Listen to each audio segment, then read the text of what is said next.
Hi, everyone, and welcome back to Damn Parenting, your English speaking parenting podcast from Amsterdam. We're your hosts, Maren and Eva. And we have Dr. Naomi Gibson back with us today. Hi, Naomi. Hello.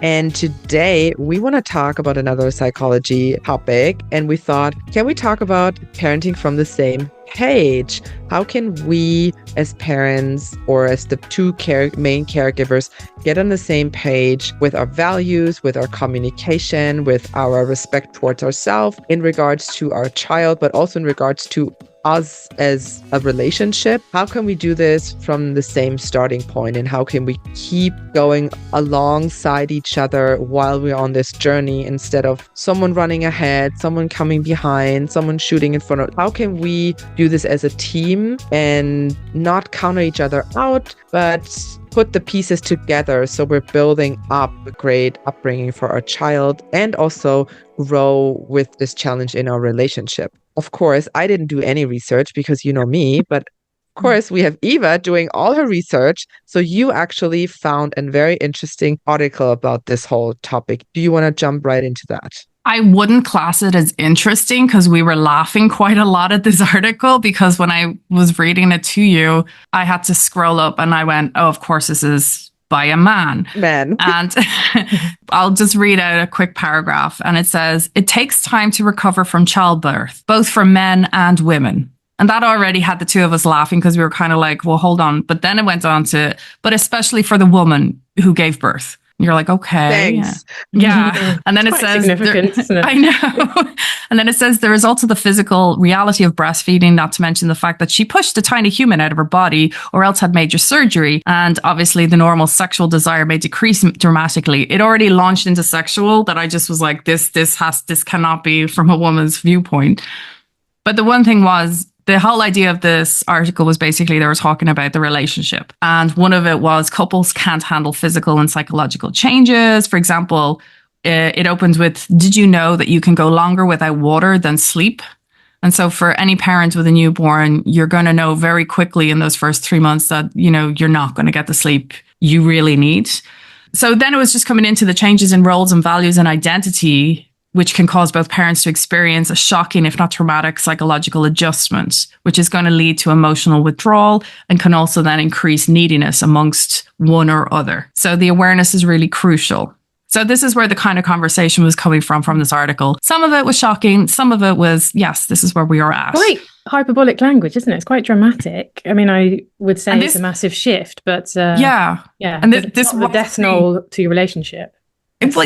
But that's the thing. It's written by this, like, you know, it's not AI because it's written a long time ago, but it's also a case of it did question what political point they are on this gradient of who they're talking about, because we're in a political climate right now that this is kind of the rhetoric I kind of would hear from a specific balancing party. This is kind of where I was kind of finding it interesting to talk about. And it was also kind of leading us as well into the cards Dr. Naomi actually has written.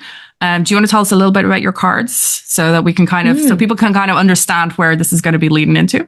Yeah. So they're called Stick Together cards, conversation cards for new parents. And it's basically based on my many, many conversations now with pregnant couples and couples seeking therapy after becoming parents, that there's just lots of missed opportunity to connect and to understand each other and to think about all of the kind of knowledge and experience and baggage sometimes, I suppose, that we're bringing into being a parent, and that being parenting together is different to being a couple together. It has, of course, lots of the same overlaps, lots of the same people, but yeah, it's sort of a different task.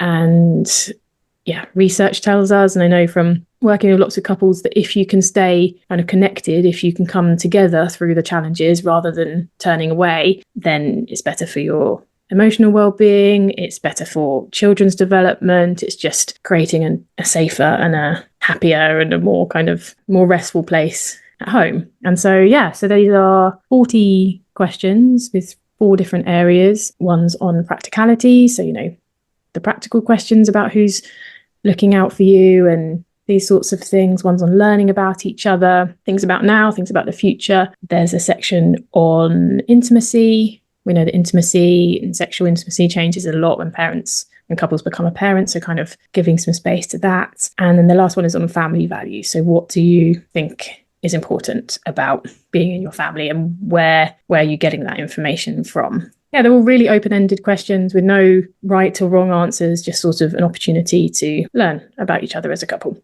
And so for me, I think it's because there's so many different ways of parenting these days. We have, for example, in the Netherlands, as you'll know, with children going to be starting school or going to school, like they have Montessori and Dalton and all these other methods. And also raising our kids now in 2024, 25, 26, whenever you're listening to this, it's more of a gentle approach these days. We're not looking back to the boomer times, whereas children are not to be seen or heard, actually. And so we're kind of working on the better approach to kind of how do we parent. And unfortunately, one of the issues that we will have, especially after you've given birth, is there's going to be a default parent for the mother who might be breastfeeding, for example, or on their maternity leave to take care of their child. And so they are going to be spending more time with their child. There's going to be a bit more bonding maybe in the communication. They start to learn and understand the communication styles of that child because they're spending a lot more time, and their partner might be going to work full time. And thus this can kind of bring in this idea that I kind of know my child better than you. So when the other partner comes in and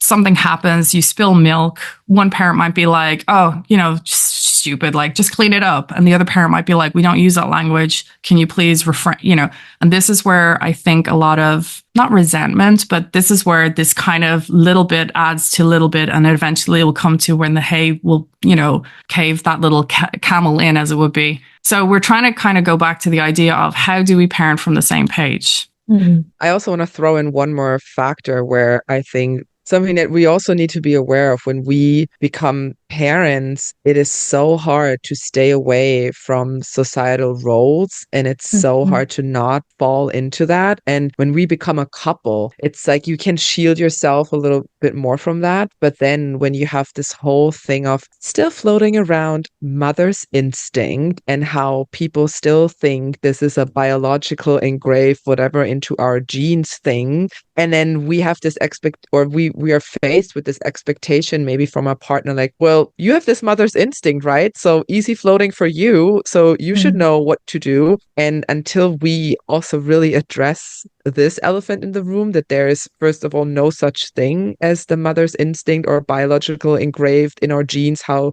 we know how to take care of a child. We're both learning something new. Yeah, it's parental instinct, and then everything else is learnt. Exactly. And really understanding this and taking the other partner into the responsibility of we both have to learn this parenting thing. And one person might have it a little easier because they're more with the baby. And so that's why they're more attuned, but they don't know more, or they don't have a set that the child is born in, and magically this department in your brain is unlocked, and oh, here's the parenting section, by the way, take a stroll.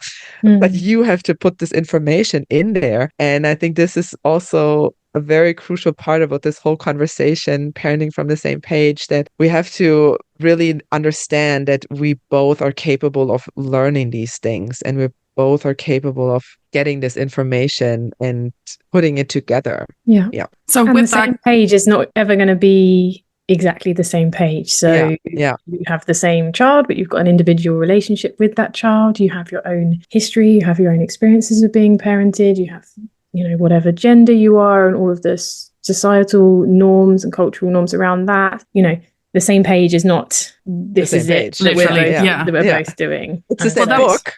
Yeah. That was the thing we kind of were speaking about as well before we got on here, was the fact that we wanted to discuss, Naomi, you and your partner are both from the UK and you moved here to the Netherlands. I'm from Ireland. I met my Dutch husband. Maren and her partner are from two different countries and they're living here. So we're talking about very different cultures, very different aspects. And I'm sure a lot of listeners out there as well also have these different dynamics. So we not only have, as you say, like, for example, yourself and your husband, even coming from the same background, you still have very different ideas, skills, knowledges, experiences, and everything else, which can also, and it's well known, you don't have to be from two different cultures not to parent the same way as it would be. So this is also a big effort. That difference and say, so-and-so is Italian, I'm Dutch, we will never be able to understand these massive things. But actually, yeah, you're right, you could be from exactly the same town, just like me and my husband are from the same small town in the south of England. We couldn't be more culturally different from our families of origin and how we think about things sometimes. And yeah, sometimes it can be easy to sort of pin the difference on something bigger than actually the fact that every human, every individual is different and comes to a situation with many, many different experiences behind them. So with that, I think one of the things you're known for is you help people while they're still pregnant. And one of the elements obviously is going to be with the communication aspect. So the thing is, for me, it's a case of people think, oh, I'm starting the conversation now while I'm pregnant. So like, it's all going to be fine. But the idea is there's going to be ebbs and flows, like through the actual birth, the labor and everything. It's going to be magical into the baby moon. But then, sleep deprivation demands, even sleep deprivation has effects on your emotion, on your appetite, on your exercise, and eventually is just your mental health as well. And so we kind of really need that support on how do we maintain our communication with our partner in this. So is there a change that you can actually identify yourself with any people that you've worked with to say they did it all when they were pregnant, but after the baby was born, they were still struggling? And maybe there's some key things that could actually help them along that way. I think the biggest thing for me is about introducing a different kind of expectation, not expecting that things are necessarily going to be simple and easy, and that, you might expect that your household has run really equally up until now as two kind of adults, and then the introduction of a baby. Yeah, there's these conforming to gender rules things that happen quite often. And yeah, so that in the sort of teaching and conversations I have with couples during pregnancy, I often talk about this expecting something different, because then when we expect something different, even if that's not what happens, it doesn't feel like such a shock, such a threat, such a, oh shit, what's happening to us moment. It's like, okay, well, I thought this was going to be a bit bumpy, and I thought maybe when we weren't having enough sleep, we might be more argumentative with each other, or I knew that I'd have to, find other ways of communicating and things. And then that, I think, helps things feel more manageable or more smooth as you go through into parenting a toddler or young kids or teenagers or whatever. But do you think that's going to be open or receptive to all parents, if you know what I mean? Because I do find, like, we've spoken about how, for example, when we have book club, for example, we always say, give this book to your partner, or give this book to your grandparents or whatever it is, because you're kind of like, I need you to kind of read this. Whereas it's not always received well. So if you have two people who walk into like a pregnancy class of how to communicate with each other, they're both like, oh, this is easy. But the thing is, when you come to the hurdle, sometimes people just don't have that tolerance to kind of progress and kind of put their all into the situation to go, okay, I knew this was going to be hard, so I'm really going to keep going. Instead of, they could just be like, I'm just so tired. I can't right now, and they can't be there for them. Yeah. Is there something that, is it meant to be that we're meant to then give them the benefit of the doubt and just be like, okay, you're having a hard time? Or obviously it's going to be like, well, I'm in this too, I'm tired too. This is where the major frustrations will come up. Yeah, definitely. I think, there's something about what you're saying is about sort of being willing to do something different if you're finding something hard. And that's really important. To make any kind of change, you have to realize this, be aware, and then be willing to do something different. But I think a sort of a golden rule maybe of kind of couples relationships that feel kind of, I don't want to say healthy, but, couples that are doing well, in their own kind of perception, is to be generous with each other. And that is really, really hard when you've not had enough sleep, or you feel overwhelmed in lots of ways, to make a generous interpretation of your partner. You could probably think, they haven't done the dishwasher the way I like it, they're trying to annoy me. And that would be a not so generous interpretation of it, versus, oh, you know what, we are both so tired, or our baby's crying a lot at the moment, or we're dealing with this stressful thing. Like, how can you go into those conversations that you need to have? If the dishwasher's not been done right, then you can have that conversation, but in a way that's sort of taking in the bigger picture as well. Yeah. And that's like really hard sometimes. Blaming the circumstances instead of the person. Yeah. It's like, okay, we're both in this, because I remember this, like, you go into this, everyone feels they're feeling that they're being treated unfair. And both parties feel like, I'm doing my best, and yet you can't see it.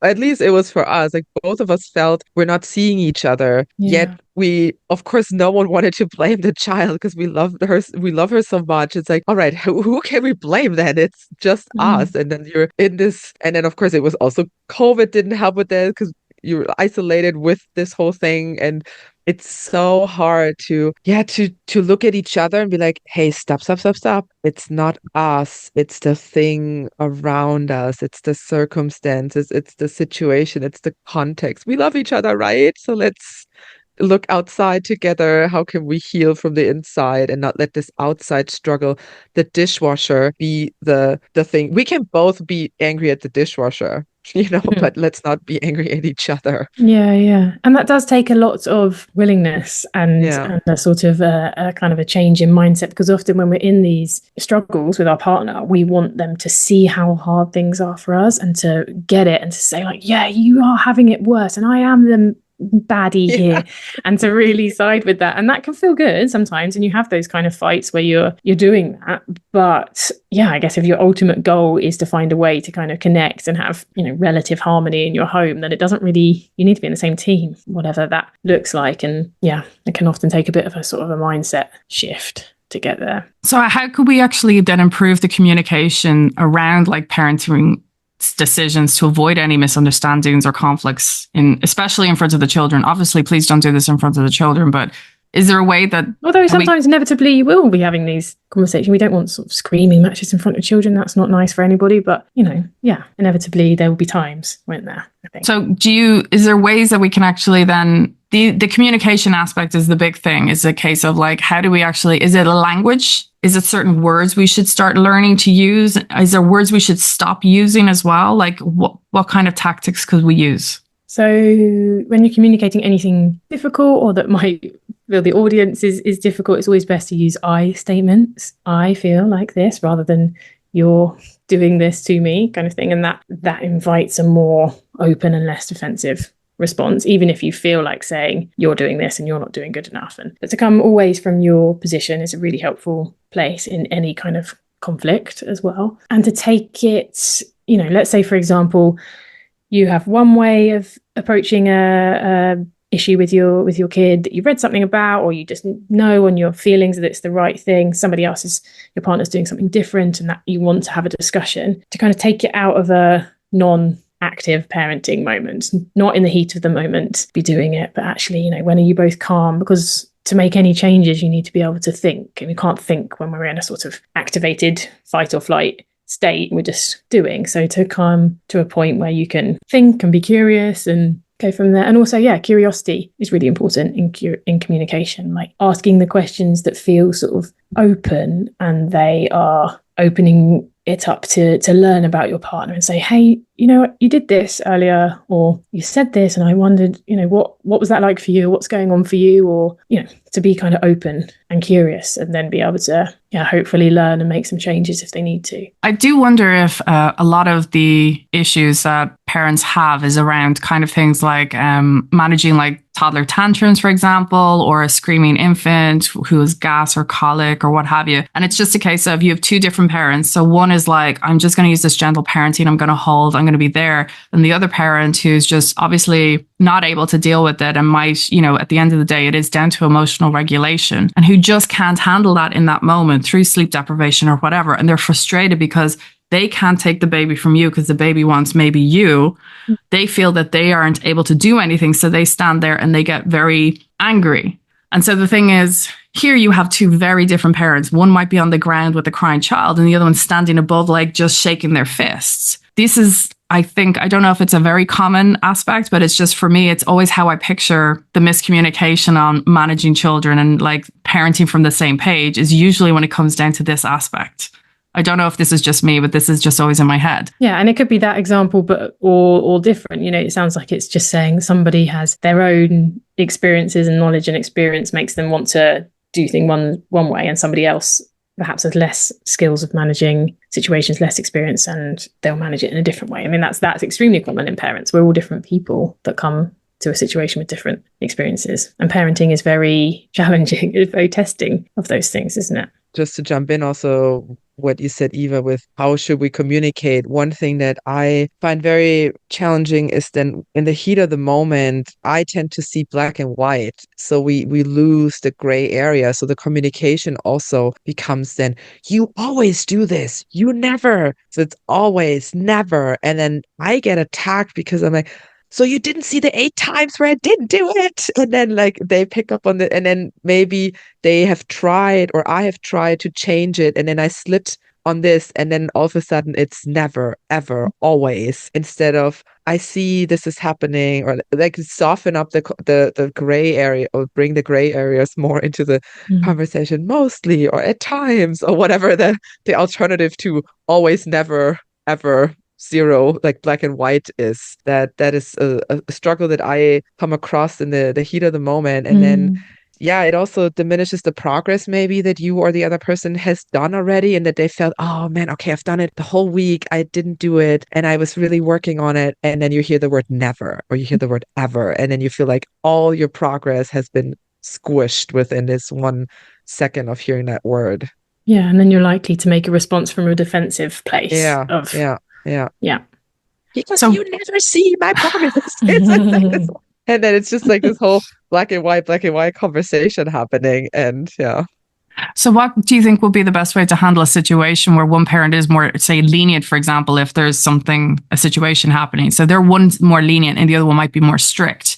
And this is like, you have basically black or white, as it would be, but you're trying to actually not confuse or undermine each other as well. Yeah, and then it just takes communication and a kind of shared goal for your family, or shared values, something that you both find important and that you're going to come at it from different angles. If you both agree that sort of trying to be patient is a value in your family, and you might have a long or a shorter threshold to that. But if, me and my husband do this sort of artificial like tapping out thing of I have a shorter fuse, I'm less patient, and he can sort of tell if it's past time and it's all just like a bit mad, it's the end of the day, whatever, and I'm saying like I'm just being a bit more maybe strict, or just like not having the flexibility, he will just be like, okay, tap out, and then he'll be able to take over. And that's because we have a shared goal that we ideally on the best days don't want to shout at the kids too much, or don't want to,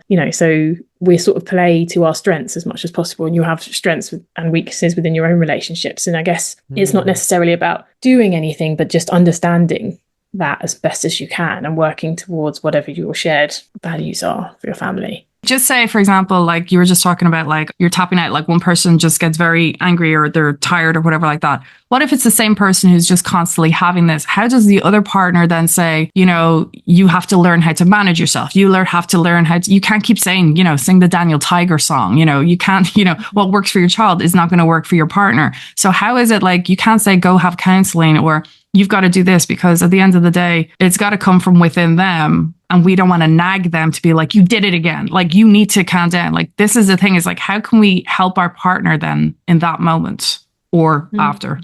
Yeah, I guess that's about coming together at quieter, calmer moments, and just, I noticed you were getting so angry earlier. That kind of felt nice. Like, what was going on for you? What do we need to do to make it that there's a longer fuse? What do we need to do? Do we need to invest in some therapy, or some extra sport, or some books, or some more talking, or whatever it is that's like helping the family more generally? But that's really hard. You're absolutely right. You can't make somebody do something. You can't make somebody behave in a certain way. You can't force somebody to get onto your page that you've decided. There will always be compromise and situations where you have to kind of come together to understand each other better. Next question then is there something we can do for ourselves to be kind of like, I know I can't force them to be more, I don't know, not calmer, but whatever, to deal with this. Is there something we can do for ourselves? Yeah, I don't know, but just being aware that you can't. There are limits to what you can do, and you can support your partner, and you can help them learn and get more awareness or whatever. But yeah. I think also being transparent with your own learning curve about this. So what I try to do is like, oh, I see you're really struggling with the situation. I had the same thing. So what really helped me was reading about this, or what really shifted my view on that was this and that. And really tell them that you, like I said before, don't have this engraved. And you also learned about this, and opening up this conversation about this has really helped me. Like we did in the past, like we in a relationship, when we're talking about a work situation, then it's easy when we say, oh, well, with my colleague, that has helped me. Or when we go into salary negotiations. We ask our partner, so, oh, I'm having this conversation. What did you do last time? And then we share this knowledge. And all of a sudden about parenting, we have this this expectation that we should know or magically it's there. So it's what I started to do, like share the resources and share my learning curve with it. And also it is still this big taboo that we as parents have all these opportunities to learn, or that we can allow ourselves to learn, because everyone in society thinks, well, what do you need to learn about parenting, right? Like, what's there to learn? So also really opening up this conversation with your friends, like, oh, this has helped us, or this great book, or that course, like really bring into the conversation that parenting and communication is a skill. And that it's totally okay. Now we do have all these resources. We're not our parents' generation where there wasn't any internet, where therapy was still happening in like, no, shush, don't talk about this. We have opened up the conversation about therapy and help and counseling and coaching in so many fields. It's totally normal. It's like, it's the tone, like it goes to the good tone that, of course, I have a business coach. Of course, I have a coach here. Of course, I have a person helping me here. So let's normalize. Of course, I'm getting help for parenting. Of course, I'm like, why would I not? Yeah, but the stakes are high. And then when things are high stake and you feel like, if I admit that something is feeling harder or I don't know how to do it, there's a lot of shame in that, so that you perhaps this should come instinctively, or this should be easy. And the same is true of couple relationships as parents. There's sort of an idea I see sometimes of, oh, we shouldn't really talk about our relationship because this should just be easy. If it's right, it should be easy. And research shows that couples who know that relationships need care and attention give relationships care and attention, and then feel more satisfied in them.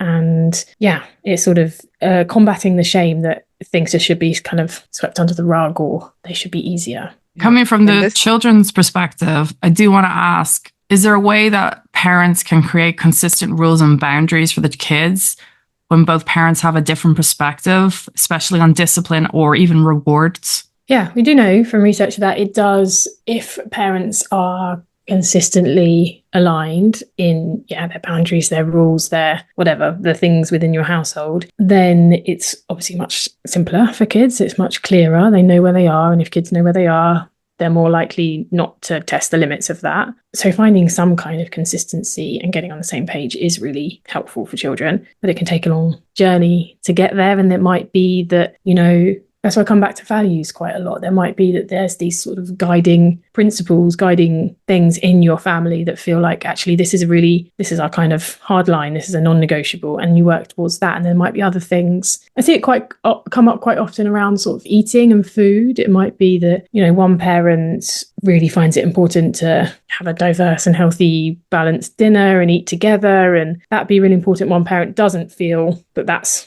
so important. They maybe didn't have that experience themselves or whatever. And it's coming to a sort of a place in the middle. If it's really something that's crucial to one parent and they can see that there's a lot of value in that, then maybe a couple of times a week they all eat together, or, whatever, making a sort of a compromise in some way. That just takes communication, open communication, and talking about it and understanding what it is that you find to be important about being in your family. Is it healthy or okay for both parents to stand firm in their different perspectives, for example, on discipline or rewards, so that they are like, I'm not moving on this, and you have two very different outlooks on this? Again, I suppose if it's clear, your kid's relationship with either parent will be different. They should be different. They're different people. The relationships, the dynamic that happens between them are different. So I think kids do know, if I go to mum with that, you might get one answer, and if I go to dad with that, you might get another, and that's kind of okay. I think if it's clear, that's a really common dynamic, I think, in lots of families, that there's a different way of managing things between parents. But that doesn't mean that you would necessarily have different values. You might have different ways of going about it, but saying, on the whole, we want our kids to be kind or something. That could be a value. And then you might have different ways of approaching that as different parents, which is sort of getting on the same page, but being realistic that you're coming from different places. Did we jump right into the cards? Because I think there is one. I was just going to say, I think, Maren, you need to do this now. So when we're talking about how do we want to raise our child, there was one card. It's about the outcome of the child. How do you want our child to be? Or Oh, I thought you were going to go straight into the family values. Are there stories from? oh yeah, okay, we can do that. Yes. Yeah. So one of the cards was so funny. It's the first one, and I completely misread it because I was reading it as I thought. My thoughts were coming in. So the original part is, are there stories from culture that might hold us back in our parenting? And I read it as, are there stories from your culture that will hold you back in your parenting? Because we just had this conversation where my husband is American, and growing up in American culture, it was the topic of guns. So this is very prominent in his background growing up in the US. And I mean, now the conversation sadly is still around this topic. So he has a totally different approach towards school and towards like incidences at school, going on school trips, all these kind of things that affect his parenting in a good way, of course. But I don't have this cultural background because I'm coming from Germany, and it's just not a thing in our culture. So that was super interesting. How can our cultural our cultural background influence then your parenting positively or negatively? And then how do we navigate this as a couple? That was very interesting. Yeah. That's a perfectly great way of using the openness of the question, like to actually specifically thinking about American culture, that's going to play a part. And then also thinking, widely, about Dutch culture or just being a woman in the world, like what kind of stories do you hear? Yeah, I said stories, I think specifically because these are just sort of, they're not hard and fast rules, are they? They're these kind of narratives and these stories that you get filled with, especially coming into parenthood, that mums are supposed to be this way and dads might be this way. And actually, how does that affect the relationship, and how does it affect you as parents? And then also one thing that I found so interesting was, what do we want our child to turn out to, basically? And then I'm having a male partner. So he's viewing, how does he want a woman to be like in the future? And I view I, as a woman, want my daughter to be in society. So these can also be very different views, because I'm not speaking from my husband, but I'm speaking like men maybe have like, oh, a woman needs to be polite, smile, like maybe these kind of societal expectations. And what does polite mean for me as a woman? And what does polite mean from a male perspective, from the male gaze? So also these kind of things, like when do you think she's a great woman? And when do I think she's a great woman? Because I would be like, stand up for yourself, don't let anyone talk over you, set your boundaries, like tap into this a little more, I don't want to say aggressiveness, but like firmness, and really make your point. And then, of course, this is uncomfortable for men. Of course, this is uncomfortable. So they might see, oh, a woman should be, if she's a pleasant, nice woman, she should behave that way. So they might think differently for their own child, that could be. Yeah. Hopefully. Yeah. So that was also a very interesting thought that I had. What we see the role that may be very differently, or we might have the same thing. Oh, we both want her, of course, to be a kind, empathetic human being. But how does this look from the male gaze and the women gaze? Kind of. That was also very interesting angle, I thought. Yeah, and these small, subtle outlooks on your child and your family life do help you then, if you do want to make those tweaks along the way that we've sort of been talking about, where you might make them and how you might do that, and what's important to you. So one of the cards that I have here basically was actually something you've already spoken about, and it's, what kind of parent do you hope to be? So that's usually kind of discussed when people are pregnant, I guess. Would that be more frequently kind of like, that would be the main question, to be like, okay, when you're pregnant, this is the most important card you should really focus on? Or is this something for every day? I think during pregnancy, but then also still, like when I ask myself, kids are a little bit older, not that much older, but what kind of parent do I hope to be? And am I in line with that? Like, I would hope to be a playful and fun parent. That would be a hope. Am I able always to be that? No. not always? What things get in the way? When do I feel that I have more access to playfulness and funness? So I think it can be, the word hope again was used on purpose, because our hopes and expectations can be quite different from the reality, and to kind of work out, is actually the reality quite different from what you had hoped, and are there changes you need to make, or is it just to kind of just sort of think about that and hear about that from your partner as well? And are you the kind of parent that they had hoped that they would meet and have a family with as well? And that's an interesting angle. I think this card is also even in regards to your child, because I started telling this to my daughter. I said, I don't want to be always annoyed. I don't want to be like this. I tell her that. And then I say, I need this because I want to be fun with you. I want to be playing with you. I love laughing with you. I love doing these things. I tell her this. And then I say, and in order for me to do this, I need to step away, or I need to, when she gets upset when we're going out at night, I'm like, I need this time for myself. So tomorrow I can be the mother that I want to be with you. I want to have fun. I want to be relaxed. Like, I want to be really with you. So now I have to take time for myself, or I need to do this, or whatever. This is why this rule is here, or this is why we're doing this now. So this is not only towards your partner, but also I use this with my child. Be like, this is how I want to be your mom. Like, this is how I want to have a relationship with you. How can we manage this? And I want to be happy to see you, and I want to do this. So that was, I think, also the angle that you can approach this relationship, not only your partner, but your they're all relationships. Yeah. And just taking opportunities where you can to sort of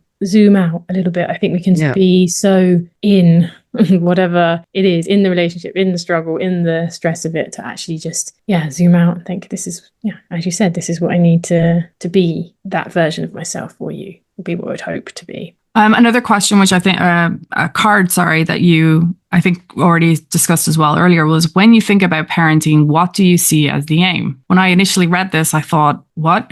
Like, it was never something in my head, because I thought the aim is always to raise a happy, healthy child.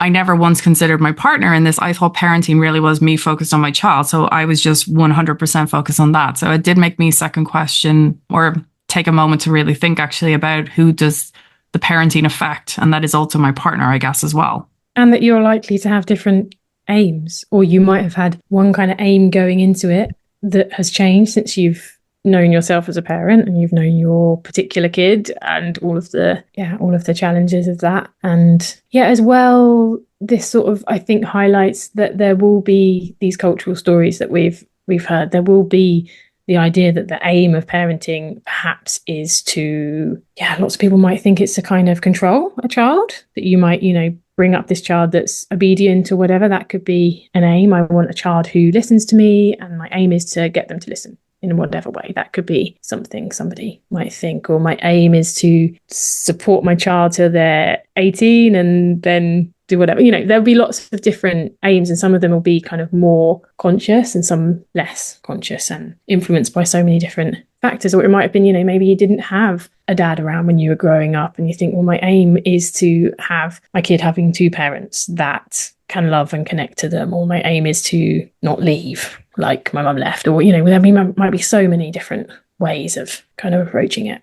And to question those aims, and to sort of bring them back to reality of the family you have and the person you are. It's interesting, because I really didn't, it kind of took me a moment, I guess, to sit with that one. The next card I have here is, what are your biggest stresses and worries these days? And I think that really is definitely a card to take out at night after a hard day and just be kind of like, okay, we've got a lot of shit happening right now. We're trying to survive this sleeplessness, or potty training, or no night pants situation. And it's a case of, okay, for us to manage, we need to be able to also manage our other stresses and worries happening. So that was my takeaway from this, was to identify other stresses and worries, to work on them, to kind of help alleviate then the other stresses and worries, basically, of parenting. And how can you help each other? And we also make a lot of assumptions as well about people close to us. You might assume that your partner, for example, is really stressed about an upcoming presentation they've got or something. But actually they might say, no, I'm really chill about that. I'm so excited about that. What's stressing me out is the thought that we have to book a trip at Christmas, or whatever. They're just sort of zooming out again and opening the curiosity, what actually is feeling worrying for you at the moment. And giving you yourself a chance to say what's worrying you. Yeah. And also identifying the resources. So be like, let's say when we focus it back to the child, like, oh, bath time really stresses me out. Oh, I'm relaxed about this. So really sharing what relaxes you. What are the tasks that you don't have any stress with, or what are the tasks that are easier for me, and really not assuming from only our own landscape, but really opening up. You're like, oh, I didn't know you, when they say, oh, I don't mind cleaning up the kitchen after we did baby-led weaning, because I don't care. Like, I can wipe the floor. And for you, it's like the most humiliating thing, being on all fours and scrapping the pasta and all that shit from the floor, questioning why you started baby-led weaning. But like really tapping into what really stresses me and what doesn't, and talk about it. Yeah. So the next question card I have here from Learning About Each Other is, what are you missing most in your life since we've become parents? And I think this is kind of, it's a card you can pull out.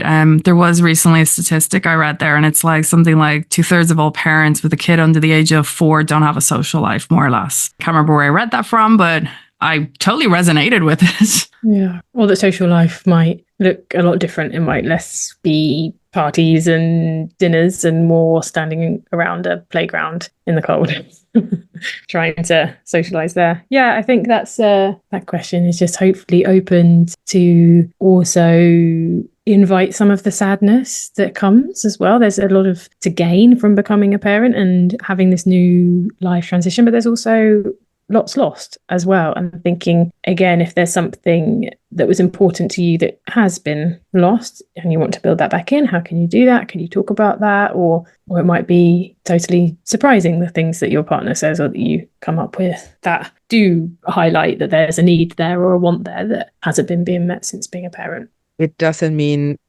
regret, So when you hear things that, oh, I miss this, I miss this, I miss this, it just doesn't mean that I regret my decision, or I regret having a family, or regret having this, but just talking about it. And I miss all this. And at the same time, I love all this, and I'm super happy that I'm here and I can miss this. But the other stuff weighs this out. And I would have never imagined how happy what I would gain now that I have a family. I thought I have a child, but now I feel like, for me at least, was I truly have experienced unconditional love from both sides. And I have never in my life experienced this. And this outweighs all the stuff that I miss from my previous life. And one part is like predictability that I miss so much, because with a child, a lot of things are unpredictable when you're growing into the new role and having a child. But then this unconditional love for me just overflows this all. And opening up this conversation without feeling, oh, they regret this, or they don't want to be here, or this, but just listening and just let it exist with all the other stuff. Yeah, and I hope that the question in itself acknowledges that there will be things that you miss. Yeah, but that's okay. Yeah, it's a sort of a natural process of transition, isn't it? That we leave things behind, and we can miss. That's the thing things. I'm finding interesting here is, like, I literally would be like, "What are you missing most?" And in my head, I'm immediately going, "Oh, what are you missing? So let's get it back." Whereas you guys are like, "Oh no, let's embrace either the sadness or the recognition of moving on or whatever." So it's actually quite paradoxical. Like, I'm just thinking, oh, there's a different way to look at this question also. Yeah, I think it can be both. The missing something can also say, hang on, I miss quiet. I miss being quiet, and I try and build in moments of quiet where I can, because I miss it and it's important to me as a human. And it's sort of noticing those things and not pretending that those misses aren't there. Which leads me into the last question we have here on the card, which was in the intimacy card. How can I be a better friend to you? So you just said about the silence and like, oh, how I missed it and I must bring it in. It's a case of, one of the things sometimes we miss is having a date, having like a sleepy and Sunday morning breakfast in bed, let's chilling out. And at the end of the day, we're partners, but also obviously it should be based on friendship. And so it's a case of rerouting yourself back, because now we just see each other in the partner and the parent hat. of just like, this is our job, we got to do this, where you got to kind of go back to, okay, we're friends. And obviously, if they were just another friend who's texting me like what they're going through, you'll be like, oh, you got to do this, this, and this. It's like, am I going to do that to my partner as well? Yeah, I think often in couples therapy, I talk about how you're friends because, it's that generosity, it's that warmth, it's that I'm going to do good by you kind of thing, which sometimes gets lost when we think of our partner as being everything that we need them to be, a financial partner, a sexual partner, or parent partner, all of those things. But coming back to at core, like, what are you and how are you my good friend? How do you take good care of me? And how can I take good care of you? And how can we kind of look out for each other? How can we have fun together like friends do? How can we enjoy similar films or, whatever? And kind of coming back to that. And then we know as well, in terms of sexual intimacy, if you think about how you're kind of supporting each other outside of your kind of sexual relationship, if you're kind of being good kind of caretakers, it influences the likelihood that your sexual relationship will strengthen as well. If you're kind of generally being good to one another, being kind to one another, thinking generously of each other. Yeah, I think we'll end it here with like, what can we do to present a strong, united front to our children, even when we're privately disagreeing on certain parenting issues? I think we discussed that a bit. I think it's about finding moments to have those conversations outside of the heat of the active parenting moment. It might not be that you do find a united front, but if you can talk and take some steps towards that, some compromises, some ideas of what it would look like to have a shared agreement and all of those things, then I think that's all that you can do.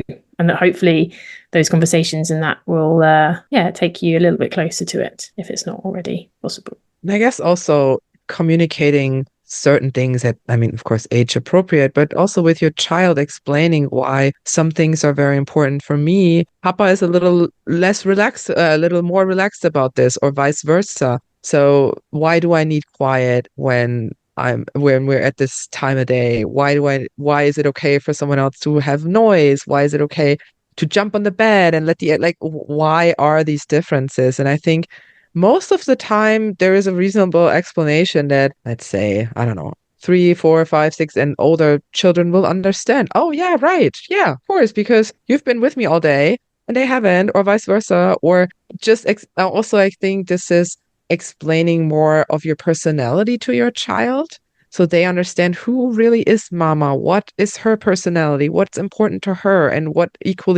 how is Papa, because they're not the same people, and I'm not the same person as my friend. So also understanding for them that it's okay that some things are easier for us and some things are harder for us. And when we open up this conversation also with our children, then we don't always need to be on the same page as parents when we can explain why we're not, and reasonable. Yeah, agreed.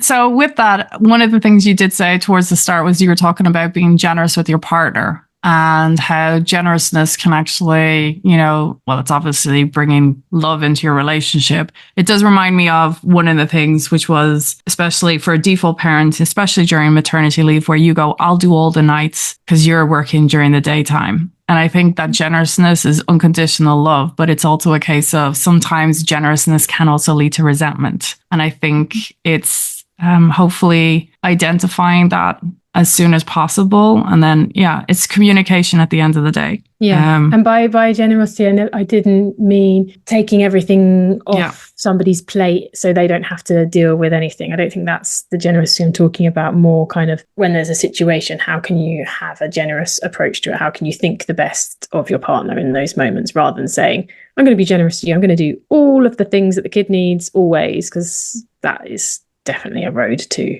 burnout and resentment, which no one wants, needs, or wishes upon another person. Well, thank you again for joining us. It's a continuous conversation, I believe, when it comes to parenting from the same page, because at the end of the day, we've got our own different books in our own different languages, and we're all on different page numbers as well, because there's different editions depending on the year you're born, the culture, who your parents were, where you came in the family, was there a pet, was there not, like God knows what it is. So whatever page, whatever book you're on, we're wishing you guys all the best in your book with your partner. And you can always reach out to Dr. Naomi. Okay, here's another thing. I've always said Dr. Naomi Campbell, and we've had to edit it out. And I don't know if you know that, Dr. Naomi.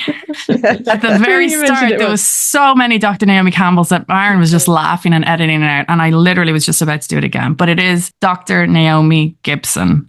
And you can find her on her website, and you can find her on Instagram. Yeah, at Dr. Naomi Psychologist. And yeah, you can get hold of some of the Stick Together cards if you found this conversation interesting through my Instagram and website as well. Exactly. And if you want to hear more from us, we have a huge library of content with also lots of episodes with Dr. Naomi, where we talk about all different psychological aspects of becoming mothers, becoming parents, relationship with us, with our partners, with our children, with our family. So we really took all the angles that you can possibly think of relationship and parenting with her already. So you can dive back into that library. You can find us on Spotify, Apple Podcasts, or wherever you get your podcasts. And of course, we're also on Instagram, Damn Parenting Podcast. You can find more information on the episodes on our Instagram, but of course also in the show notes on Spotify. Make sure that you leave us a 5-star rating so we get found by other parents, and also share this episode with anyone who you think could benefit from listening to this, your family, your partners, your friends, and also drop us into your conversations online and offline so we get seen and our content gets spread into the Amsterdam, the Dutch, and wherever parenting community, basically, because our topics, of course, we target them towards Amsterdam and the Netherlands. But I mean, this topic is universal. Parenting from the same page is not bound to the Netherlands. So if you have a friend somewhere else in the world, forward them this episode so they can also get a little bit more inspiration how to be on the same page. And we will hear you on the next episode. Bye. Bye. Bye.